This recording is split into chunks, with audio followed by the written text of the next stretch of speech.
All right, so I think Joe Biden is the Democrats' best chance of winning in 2020, which is not exactly brilliant political analysis on my part. It's what most people think, and but except that the Democrats are in the process of chewing him up right now and spitting him out. They are eating their best candidate alive right now. We're going to talk about that in a second, but before we get into that, I want to give you a word from our friends over at Duke Cannon. Now, Duke Cannon is great because it's pretty much the manliest possible name for a company that you can imagine. The only thing manlier would be maybe something like Rifle Whiskey Bacon or something, which actually would just be a great flavor of whiskey, now that I think about it. But anyway, speaking of manliness and rifles, actually, Duke Cannon's superior quality grooming goods for hardworking men are tested by soldiers. So Duke Cannon partners with active duty military, and they develop these ideas and they review products.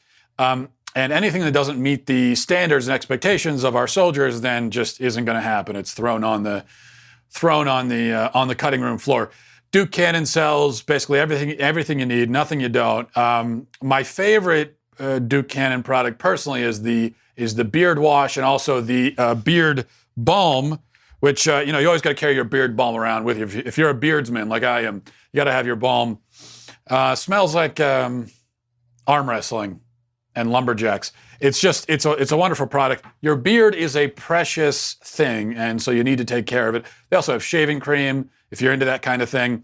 They have deodorant. They have cologne. I wore the cologne the other day, and I went to the store, and I was walking by a guy, and the guy stops for a minute and goes, "What's that smell? It smells like America." And I said, "You're damn right." It's a real conversation, folks. That really happened. Visit Duke Cannon right now if you want to smell like lumberjacks and America, and get 15% off your first order with the promo code Walsh. It's 15% off the first order, promo code Walsh at DukeCannon.com. Free shipping on orders over $35. DukeCannon.com. Go there now. Okay. So the media is now discovering that Joe Biden is racist, allegedly, supposedly. A discovery that seems sort of odd, given the timing. The guy has been in politics for, I think it's about 673 years. I think is the exact. He's been in politics since way into the Middle Ages, and none of this stuff came up. For all those centuries, nobody brought up anything about Joe Biden being racist. But now that he's threatening to take the nomination away from more liberal candidates like Bernie Sanders or Elizabeth Warren, Kamala Harris, whoever, now it's all coming to light. Kind of interesting, right? Just a coincidence, I'm sure, right? It's not like the media is acting as an oppo team for the far left Democratic candidates. I mean, that's, of course, they would never do that. There's no possible way. So they've been digging up supposedly racist dirt on Joe Biden. And you've heard about a lot of it already, I'm sure. Here's the latest. The headlines yesterday. Here's just one headline in Mediaite. Headline said, Joe Biden once referred to Jesse Jackson as that boy in unearthed report. He called Jesse Jackson that boy. That sounds bad, right? Obviously, for a white man to call a black man boy, especially say that boy, that boy over there, Jesse Jackson, that sounds really racist and terrible, right? But the headline is total BS, of course. It's true that he did call Jesse Jackson that boy, but if you listen to the context, here is the context. Reading from the article, it says Jackson is one of the brightest guys around, Biden said in remarks made after a speech. That boy ain't no dummy, just like Gary Hart. That boy ain't no dummy either. Gary Hart, by the way, is white. So he referred to a white guy as that boy in the very same sentence that he referred to a black guy as that boy, which means that it's not racist. It's nothing racial going on here. That boy it's a colloquialism. It's like if you referred to a woman, he said, you go girl or something to a woman. And then, of course, it'd be ridiculous for the woman to say, oh, did you just call me a girl? I'm not a girl, I'm a grown woman. No, it's an expression. It's meant to be a supportive, kind of funny, just colloquial expression. I think we all understand that. So in that context, oh, that boy ain't no dummy, I'll tell you that. Not racist. But The media knows that, but they're going with it anyway because they're trying to destroy Joe Biden. Plenty of conservatives as well. It's kind of the enemy of my enemy sort of thing going on. So conservatives usually complain about fake news and media bias and when misleading headlines and everything. But a lot of conservatives are spreading this stuff too and going along with it, saying, "Oh, look at this, Joe Biden called Jesse Jackson, boy, that's so racist." Now they all know better, of course. They know that it's bogus, but they're doing it anyway. And that's why I hate politics. I hate the bad faith arguing. Everybody argues in bad faith. And I get it, okay? Strategically, I understand. I'm not stupid. I get why conservatives are pretending to think that Joe Biden is racist. He's not racist. He's a lot of things, many of them not good. There's no reason to think that he's actually racist. And if you're a conservative especially, you know that he's not racist. You never were saying that about him before. You don't actually think he's racist. You're just saying that now because he's probably the biggest threat to President Trump. And so you figure, well, we can get rid of him in the primaries. We don't have to worry about him in the general election. Strategically, I get it. So that's why you're going up to the liberals and saying, hey, Joe Biden over there, it's kind of racist, isn't he? I don't know, that guy over there seems kind of racist. I mean, it's not my problem. It's just, I'm just letting you guys know. You might want to do something about Uncle Racist over there. I understand strategically, but personally, I can't get myself to the point where integrity means nothing to me. And I don't mean, I'm not putting myself on a pedestal. This isn't a holier than thou thing. I can't get there. I think a lot of conservatives have gotten there where ends justify the means, honesty means nothing, the truth means nothing, we're just trying to win. But you see, the problem with that is, well, number one, it's morally wrong. So I mean, that should matter. It should matter to conservatives when something is morally wrong. But number two, it's strategically, it's actually very stupid because the whole thing we're trying to fight against in our culture is this morally relativistic, truth doesn't matter, ends justify the means mentality. That's the philosophy, the worldview that the left is trying to establish, and it's what we're trying to fight against. So if we become that also, if we adopt that also, then we lose. They win. Even if we get a Republican in there, if we have adopted their worldview, if we have become essentially leftist ourselves, then there's nothing but leftists all around. Leftists to the right of me, leftists to the left of me. And they win. They have won. It doesn't matter at that point if you get a Republican in there. If they have completely won the culture because we've given up and thrown in the towel and said, yeah, we might as well just, yeah, sure, whatever, we'll just go along with you. Then who cares? It doesn't matter. Don't you see that? That's the point that some conservatives have been trying to make for a long time now. And it's frustrating for us because it seems so obvious. But there is a school of thought among some conservatives that the only thing that matters is winning. And so forget about truth, forget about honesty, forget about all that. It doesn't matter. The left doesn't play by those rules. Why should we? Well, no, those of us on the other side of that fence, it's not like we're squeamish or something. Like we're afraid to mix it up and fight for our cause. I think you know that about me by now. I'm not afraid to say anything. I'll have these arguments. I'm not squeamish about any of this stuff.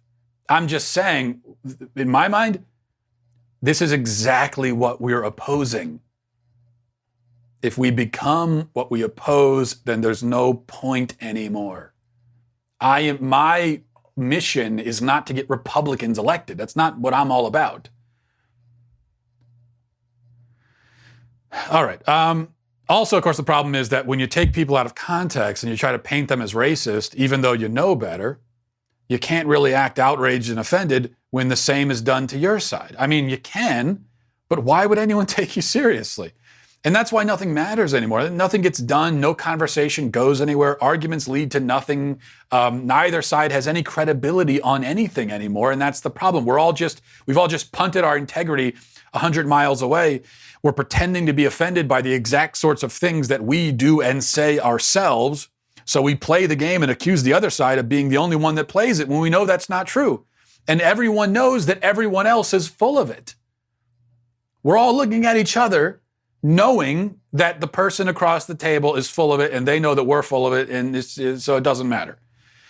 I say this, by the way, as someone who strongly dislikes Joe Biden. I think that he'd be a terrible president. I think that he's a bad politician. I don't like him as a person. I think he's a coward, among other things. I mean, this is the guy that abandoned, for 50 years, he held a position against taxpayer funding for abortion, and now he's become a radical feminist, pro-abortion militant just because he's trying to appease his base. That's cowardly. And so I have no respect for that. But racist? There's no evidence of that. Just because I don't like him and I oppose him, that doesn't mean that every insult and every accusation lobbed against him is automatically true. There's no evidence that he's racist. Oh, he said that he worked with segregationists. So what? It wasn't, he didn't, clearly was not meant in he wasn't saying, oh yeah, because I agreed with segregation. You think he'd be coming out saying he agrees with segregation? Even if that was true, why in the world would he say it? That wasn't the point he was making. In fact, he was insulting Republicans. He was trying, the way that I read it is that he was saying, we got to work with Republicans now. And hey, I don't like it, but I can do it. I mean, I had to work with segregationists back in the day, which, if you were in Congress in the early 70s, you had to work with segregationists. That doesn't mean that you're racist. It just means that you're old. And so he was really smearing Republicans in a dishonest way himself, and we should oppose that. But we shouldn't oppose it by pretending that we think that what he said was racist and he was really coming out in favor of segregation or something, when we know that isn't true. So much of the political discourse, have you ever been talking to somebody who's lying to you, and you know that they're lying to you, and they know that you know that they're lying, but they're continuing the lie, and you're just looking them in the eyes, and you both know what the score is? And so parents go through this a lot, actually, with parents. If you're a parent, it happens a lot of time, a lot with kids, when they think they're pulling something over on you, but then you've got them caught, and then they start to realize that, they're caught, but they stick with the story, and so that happens. I think that our political discourse is a lot like that, where we're both just lying and pretending to think things we don't think, and pretending to be offended by things we aren't really offended by, spewing talking points that we don't really believe.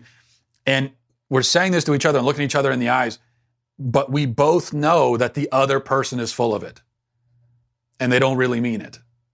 And so there's this mutual understanding, unspoken, that we're both just really lying.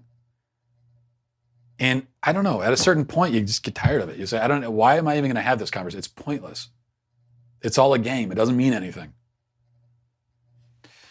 Speaking of dishonesty, here's a headline from The Hill. The headline is, Laura Ingraham dismisses reparations for slave descendants. We won, you lost. So the headline is, that's quoting her, that she said, we won, you lost. So based on the headline, it sounds like, it sounds pretty bad. It sounds like Laura Ingraham is referring to slavery and saying, we won, you lost. She's referring to slave descendants. She's saying, sorry, too bad, we won, you lost. Sorry about the slavery. That's what they're making it sound like she said, which is incredibly racist. You think, did this woman lose her mind? Again, even if she is that racist, why would she say that publicly? So that's what you think if you just read the headline, that this is an incredibly racist woman who said something monstrous. But that, of course, is not actually what happened. If you read the article, you discover that this headline is flatly dishonest and lying. That is not what she said. Let's read the article that The Hill provides. It says, Fox News' Laura Ingraham dismissed the idea of reparations for the descendants of slaves on her podcast Thursday as do-overs. Ingraham played a clip Thursday of author Ta-Nehisi Coates blasting Senate Majority Leader Mitch McConnell. Ingraham's guest, Kentucky State professor Wilford Riley, said reparations would open the door to Native Americans calling for the same. Riley said, obviously both white and black soldiers, frankly, took this country from the Indians, the first people. Ingraham responded, people would argue that the whole world, and I would, the whole world has been reshaped by people taking other people's land. It's called conquest. There was an argument sometime, I think it was in the 1980s. There was a quote describing world politics, we won, you lost, that's that. And that's just the way it is, she added. Okay, so the we won, you lost was not in reference to slavery. It was not in reference to reparations. It was not in reference to the slave descendants. It was in reference to conquest. And she was paraphrasing a quote in reference to conquest and basically saying this was the way of the world for thousands of years. And she's right about that. That was the way of the world, conquest. Everyone did it. Doesn't make it right. But this is a point I've made before, that for us to sit back and bemoan Europeans and whites stealing land and so on, okay, fine, you can do that, but then you have to also say the same about literally everybody, every other culture and country and society on the planet for thousands of years. That's what everybody did. It's the way humanity worked. It's the way that societies grew through war and conquest. Doesn't make it good, doesn't make it okay, but you have to look at it in a historical context. That's what she's saying. She is not talking about slavery and saying, you lost. So this headline is not just misleading, it's libelous. Because the people who write the headlines, they know that most people are not going to bother to actually read the article, right? Most people aren't going to bother to read the article. What most people do is they read the headline and they think and they react to it and they say, "Oh, that's terrible. How could Laura Ingraham say it?" And then rather than moving on, they actually still share, even though they haven't read it, they share it. Not taking any time to actually investigate it for themselves, they'll still share it and then pass on the misleading information. And of course, the media knows that that's the way that it works. And so they know that they can put whatever they want into a headline, and they can put it in the headline and then admit in the article essentially that they were lying in the headline, and it doesn't matter because 90% of people will not actually read the article. All right, which is why I would strongly recommend that if you're going to, it's a really basic thing, but if you're going to share something on social media, maybe take the time to read it. Just take a couple of minutes. It probably isn't very long. They don't write long articles these days because they know that we all have the attention spans of squirrels. So take a couple of minutes and read it if you're going to share it. If you're going to take the time to share it, at least know it is what it is you're sharing. We always complain about politicians who pass bills, right, without reading it. They're going to pass it without knowing what's in it. Well, we do the same thing. We share news articles and headlines, and we spread rumors and lies and stuff, oftentimes unknowingly, because we're sharing stuff without actually knowing what it is we're sharing, which is kind of mind-boggling. And I don't really get it. What's the motivation? I mean, why, if you're so interested in it that you feel like you have to let your 500 Facebook friends know about it, if it's that interesting to you, then why wouldn't you read it? And you can't say, I don't have time to read it, and I'm so busy. You're not busy, it's why you're on Facebook. If you're busy, people aren't on Facebook sharing news articles. If you're doing that, it means you're not busy. In fact, we're all a lot less busy than we pretend. We always try to use busyness as a justification for our laziness. Meanwhile, we're all day. We're watching TV, watching Netflix. We're so busy, yet Stranger Things season 3 is going to come out on July 4th, and we're all going to watch like the whole season in 2 days. But we're so busy. Oh, I'm so busy. Oh my gosh, I have no time for anything. I'm such a busy person. I don't sleep. I don't eat. I'm so busy. But oh yeah, I watched literally 10 hours of TV in the last 2 days. But I'm so busy, right? All right. Yeah, let's see what else here. I wanted to play this for you quickly. This is a video. I'm not sure where it's from exactly. Speaking of sharing things without knowing what's in them. Well, that's because in this case, it doesn't actually matter. This is obviously from some preschool or kindergarten graduation ceremony. And this was shared on Twitter by a verified Twitter user named Auntie Anna, what she goes by on Twitter anyway, who's a news editor for The Root. And she shared this video while apparently laughing hysterically. She said she shared it, and the caption that accompanied the video was, "I cannot stop laughing." So that was her caption. She thinks it's hilarious. I'm not so sure that it is very funny. You tell me what you think. Here it is.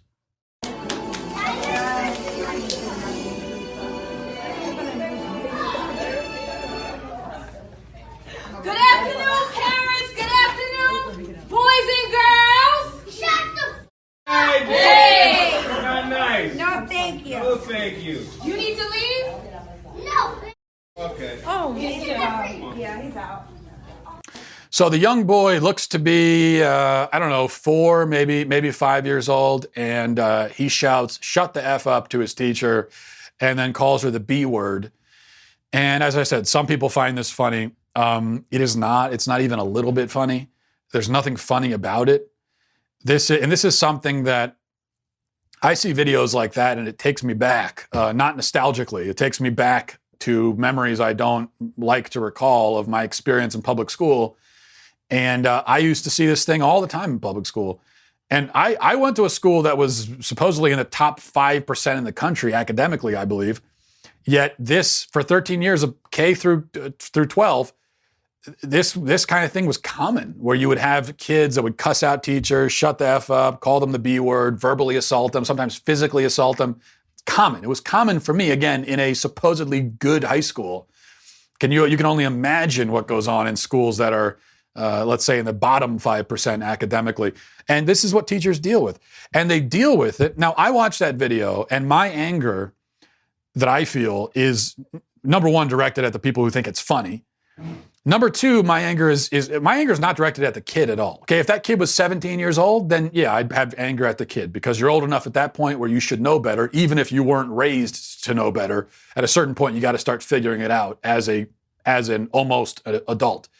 But as a 4 or 5-year-old kid, you only know what you've been told by the adults around you. You do and say what you see and hear them doing and saying. So that you are a walking reflection of what you see the adults and other people around you doing. That's the case for any 4 or 5-year-old.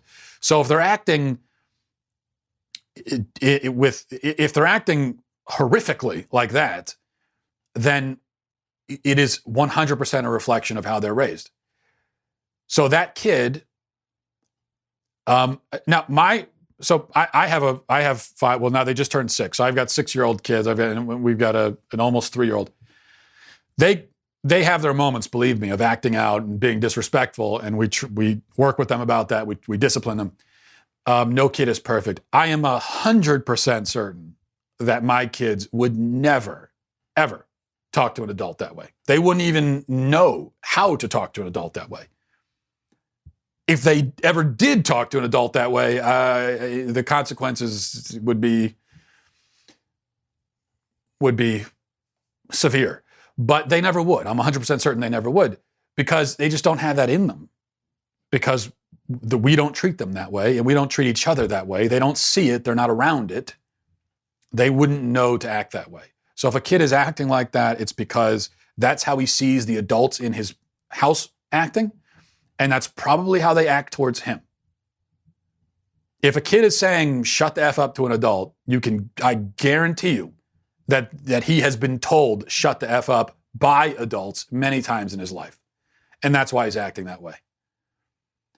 So if you laugh at that, in other words, this is a victim of neglect and abuse. 100%.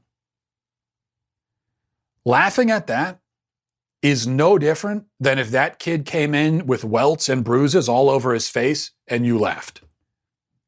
Because that is welts and bruises on the face, that's a sign of abuse. A kid acting like that is a sign of abuse. You are laughing at a sign of abuse. You are laughing at this kid's abuse. And I can't imagine it. I just can't. This is what teachers have to deal with. I am not shy about criticizing the public school system. I'm not shy about criticizing teachers when they deserve it, and oftentimes they do. But we also have to acknowledge that teachers are put in an impossible situation when they have kids like that. These are broken children who have been broken by their home environments. And now they're coming in and there's no controlling. What do you do with a kid like that? He's not your kid. You only see him for a few hours a day. What do you do with him? You can't control him. At the age of 5, he does not care. He has absolutely no respect for authority at all. Doesn't care. What do you do as a teacher? There's nothing you can do. And this is the situation that teachers are being put in because of horrible parents. There are a lot of, I know this is not a newsflash to you, but there are a lot of really, really, really bad parents out there. And they're sending their kids to public school, hoping that the schools will do the parenting for them. But schools can't do that. A school is just a building where you send your kid for a few hours a day. It cannot. It's a system. It's a bureaucracy essentially. It cannot be a parent. And so if you're not going to do it, if you're not going to do the job of parenting your kid, then that's a job that just isn't getting done. Because no one else can do it unless you put them up for adoption. There's not anyone else who can step in and do it. It's either you or nobody. All right, very sad video. So you got to pray for that kid. I need something to lighten the mood. How about this? Representative Jerry Nadler, who's a Democrat, was questioning Hope Hicks in a Judiciary Committee hearing yesterday, and he kept calling Hope Hicks Miss Lewandowski, referring to Corey Lewandowski. Now, some people think that it was disrespectful and sexist. He was doing it on purpose, disrespecting her by calling her Miss Lewandowski. Some think that he's just losing his mind and he has no idea what's going on. I tend to maybe side with the latter because of this. Look at this picture here. Look, I don't mean, I don't mean to laugh. I can't. That's the most amazing picture I've ever seen. This is Jerry Nadler. I have never seen that much pants on one person. That's the most pants I've ever seen on a person, ever. And where do you even buy pants like that? Where do you go? If I wanted to get those pants, do I go to the maternity section? I guess I've just never seen anything like that. I'm sorry to laugh. That's amazing. That is, look at it. It's he's got his pants up to his neck.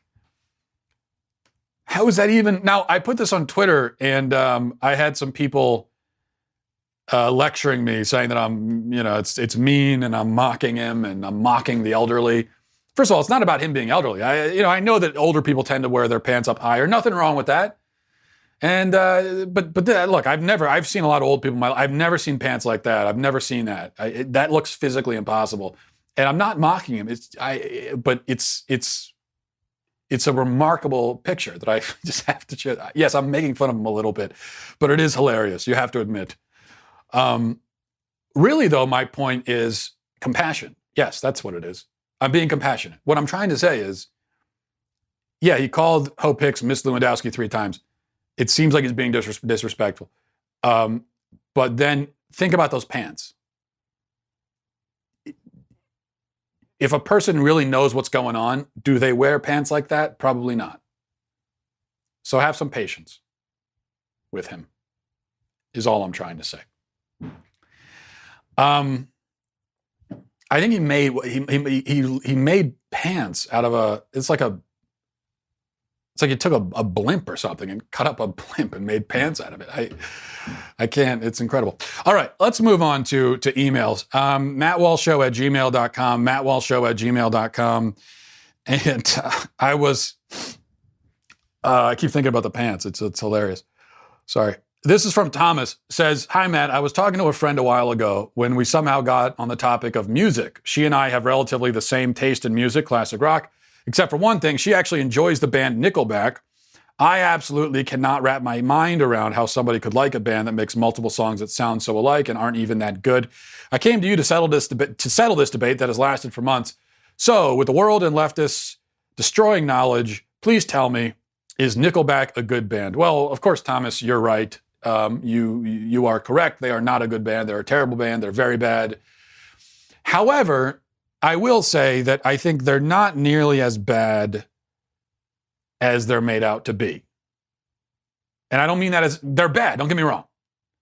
I just mean that they have been the punching bag of the music scene for the last 10 years. And they endure so much ridicule. I almost have to respect them. Do they still make music? Are there still Nickelback songs out there? If they do, I really respect that. They've been a punchline, a punching bag and a punchline for 10 years, and they're still cracking. They're still making music. They're still going at it. So I respect it. I just think, I think they're a very bad band. They make bad music. But there are a lot of bands and musical acts that are worse than them. I'd put them in the bottom, like 40%. You know? But there are a whole bunch of bands that are worse that don't endure anywhere close to the same amount of ridicule. And that to me is simply unfair. What I'm trying to say is, let's spread our ridicule around. Spread the ridicule around. Be more egalitarian. Be more, we need to be equal in our dispensing of ridicule to bad bands. And not foist it all on Nickelback. All right, let's see what else we got here. This is from Nick. Says, hey, hello, Mr. Walsh. I've recently become a listener and a huge fan of your show. This is in spite of the fact that I'm blind, thus I cannot even cast my eyes upon your stunning appearance and your famed beard. My dad is an atheist and I have been a Christian for about 4 years.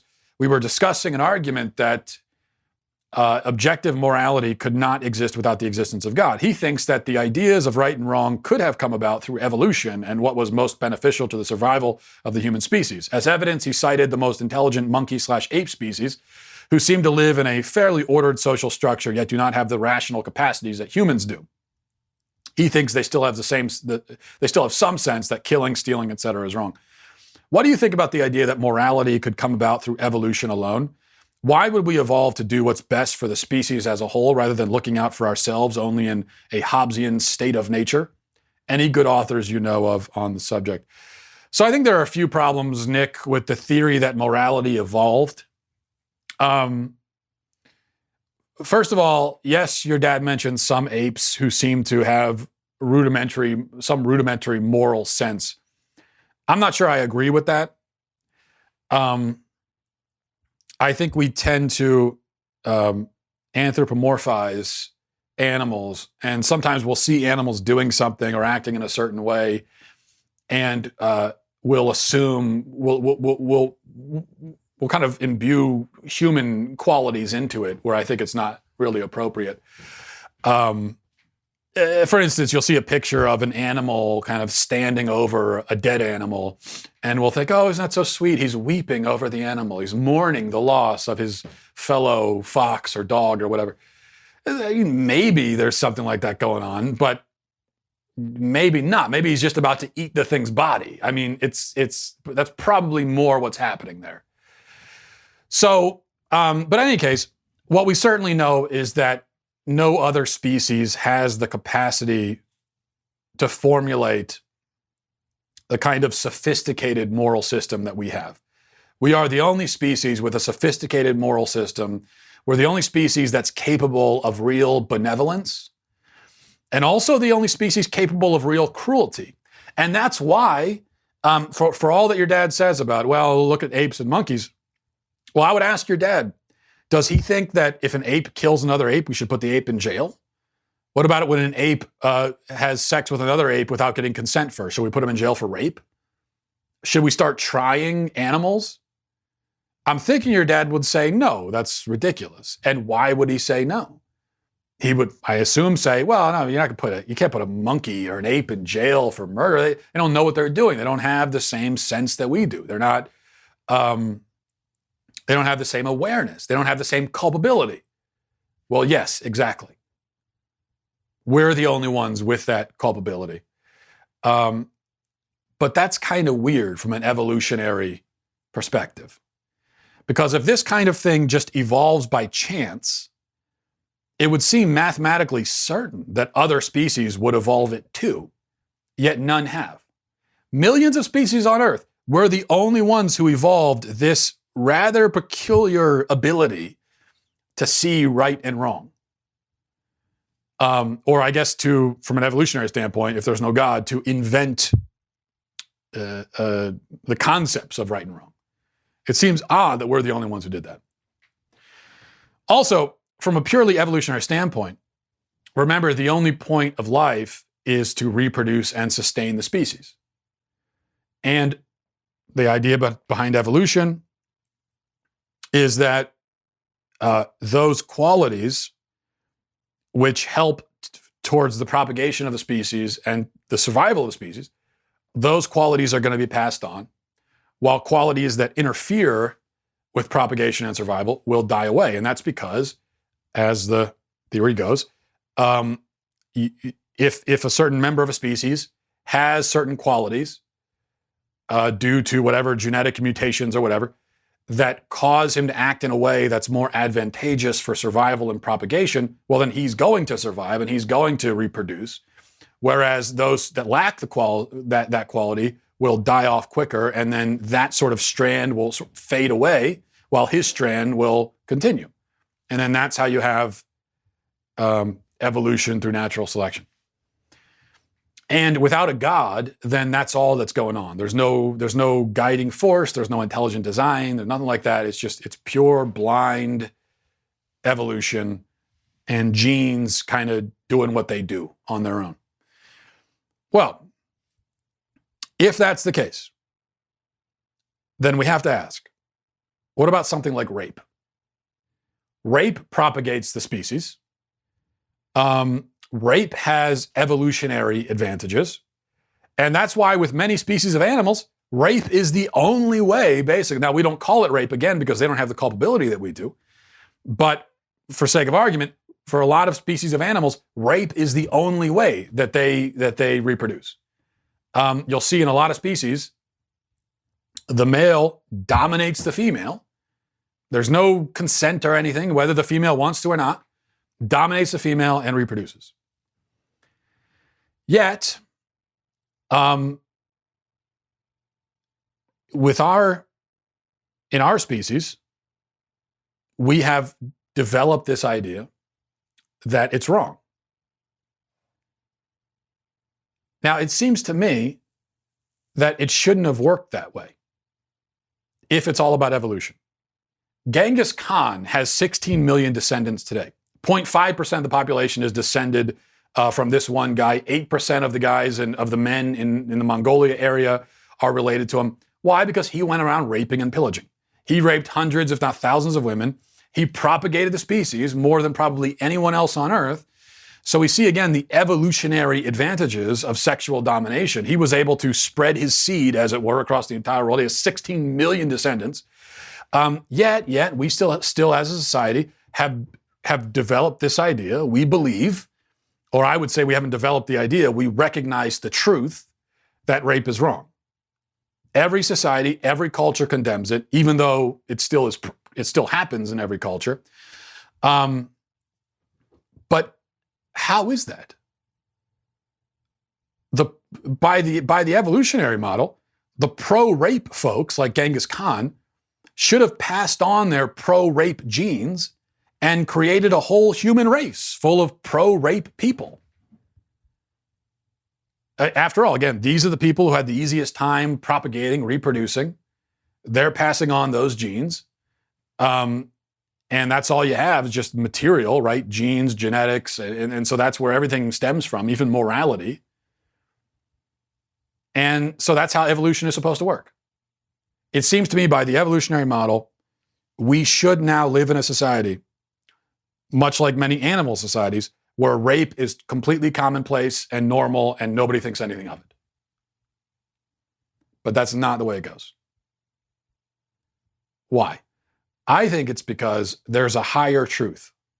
There's a guiding principle. There's a guiding light that we recognize and see and follow. There is something above our savage animal instinctive nature, something above it, which we are reaching for, striving for, aspiring to.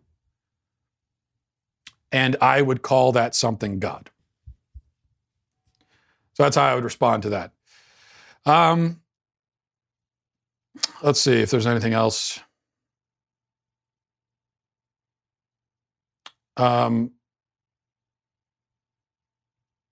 This is from Jake, says, "Hi, Matt. I've only recently picked up on your show, and I'm kicking myself for not doing it sooner.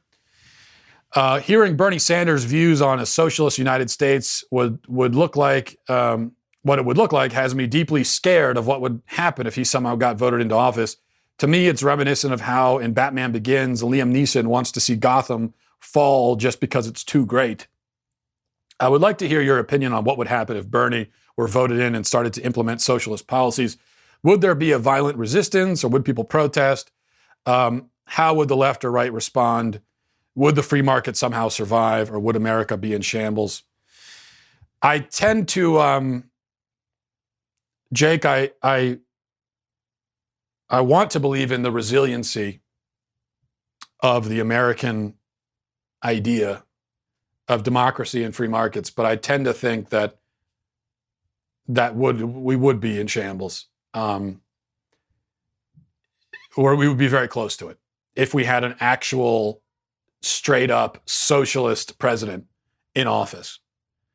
And I think the problem is, and this is what the socialists know, and the people that support the entitlement state, the nanny state, which these are all socialist ideas, what they know is that, yeah, conceptually people will protest it, people don't like it. When you look at it just as an abstract idea, there are a lot of problems and people don't like it.